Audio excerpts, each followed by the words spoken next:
గత వైసీపీ హయాంలో 3 రాజధానులను ప్రకటించి ఆంధ్రులను గందరగోళానికి గురి చేసిందని బీజేపీ రాష్ట్ర కమిటీ నాయకులు విమర్శించారు.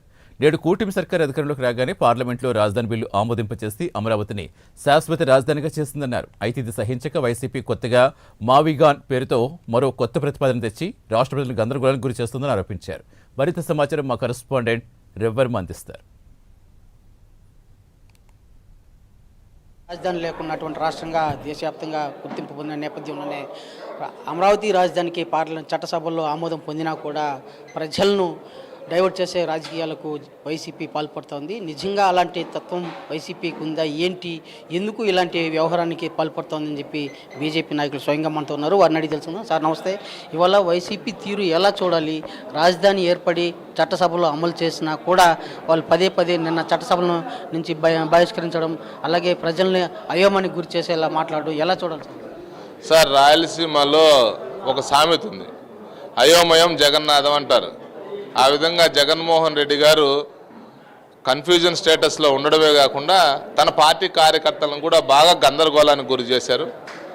మావిగా అనేటువంటి కొత్త పదకోశాన్ని ఆయన డిక్షనరీలో క్రియేట్ చేసి హాస్యాస్పదమయ్యాడు. ఇతను అసలు ప్రతిపక్ష నాయకుడేనా? ఈయనకు ఒక స్పష్టత ఉందా? ఈయనే 3 రాజధానులు అన్నాడు. దానికన్నా ముందు 33,000 ఎకరాలు క్యాపిటల్ నిర్మాణం, విశాలమైనటువంటి ప్రాంతం కావాలి, దాని పక్కన కృష్ణానది ఉండాలని చెప్పాడు.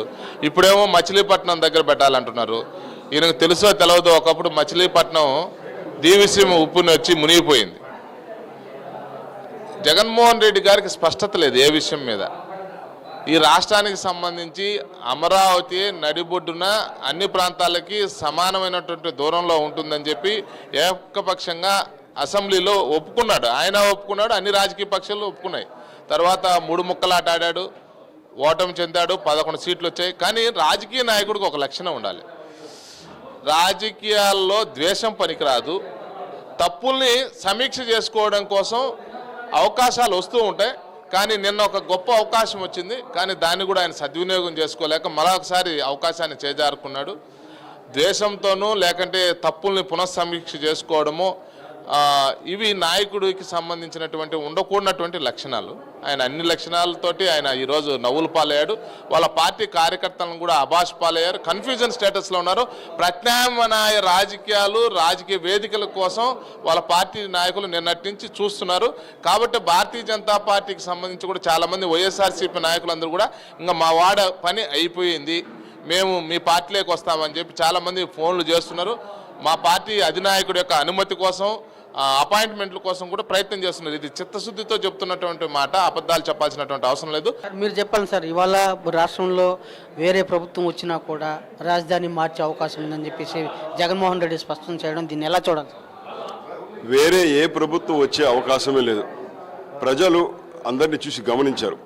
అభివృద్ధిని కోరుకునేటువంటి ఆంధ్రులు మరెప్పటికీ ఆయనకు వైసీపీకి అవకాశం ఇవ్వరు. ఎందుకంటే విధ్వంసం care of address YCP Jaganmohan రెడ్డిగా పరిపాలించి రాజధాని లేని రాష్ట్రంగా దేశం మొత్తం మీద అబాసుపాలు చేసినటువంటి వ్యక్తికి మరొక్కసారి అధికారం ఇస్తారనేది ఆయన పగటి కలలు కంటున్నాడు, భ్రమలో ఉన్నాడు.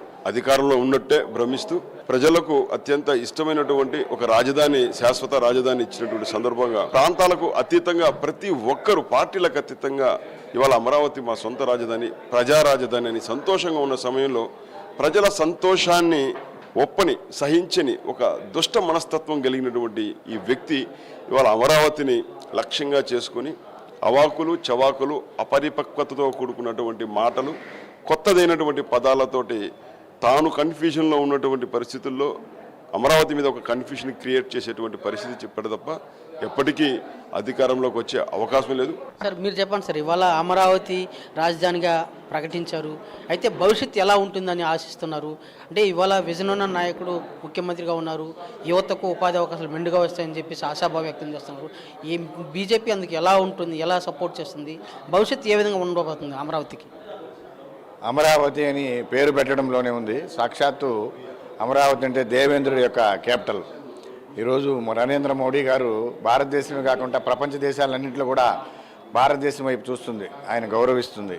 ఆయన చేసే ప్రతి కార్యక్రమం కూడా విజయవంతంగా ప్రోగ్రెసివ్గా ముందుకెళ్తుంది. మనం కూడా జగన్ గారిని కూడా చూసాం, 4-5 సంవత్సరాలు చూశారు.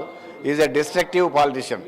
నిజంగా అతను చేయలేని పనిని ఆ రోజు 30,000 ఎకరాలు సరిపోదు, 50,000 ఎకరాలు ఇస్తే కానీ న్యాయం జరగదు అని చెప్పినటువంటి వ్యక్తి ఈరోజు నరేంద్ర మోడీ గారు ఈరోజు ఇంత సక్సెస్ఫుల్గా సహాయం ఫైనాన్షియల్గా కానీ అన్ని రంగాల్లో చేయూతనిచ్చి ఆంధ్రప్రదేశ్ కూటమి ప్రభుత్వంలో ముందుకు పోతుంటే ఇప్పుడు దాన్ని స్వాగతించలేక అతని యొక్క మానసిక స్థితి నిజంగా progressive, is a destructive man.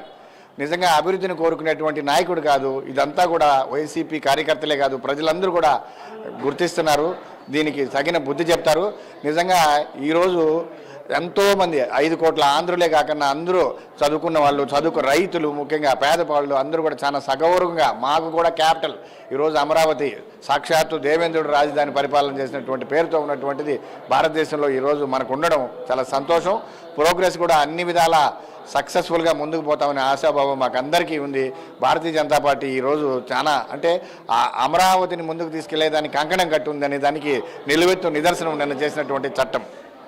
ఇది ప్రధానంగా భవిష్యత్తులో అమరావతి రాజధాని దేశంలోని నెంబర్ 1 స్థానంగా నిలుస్తుంది. ఆ దిశగా బీజేపీ కూడా అమరావతి అభివృద్ధికి అన్ని విధాల తోడ్పాటును అందిస్తుంది. రాష్ట్ర ప్రభుత్వం, ఇటు బీజేపీ ప్రభుత్వం, కూటమి ప్రభుత్వం సహకారంతో ఇదివరలో ఎన్నడూ లేని విధంగా ఇవాళ అమరావతి అభివృద్ధి చెందుతుందని చెప్పి కూడా భవిష్యత్తులో నెంబర్ 1 స్థానంగా నిలుస్తుందని చెప్పి కూడా ఆశాభావం వ్యక్తం చేస్తున్నారు. గుడ్ నరసింహ, రవి ప్రైమ్ 9, తిరుపతి నుంచి.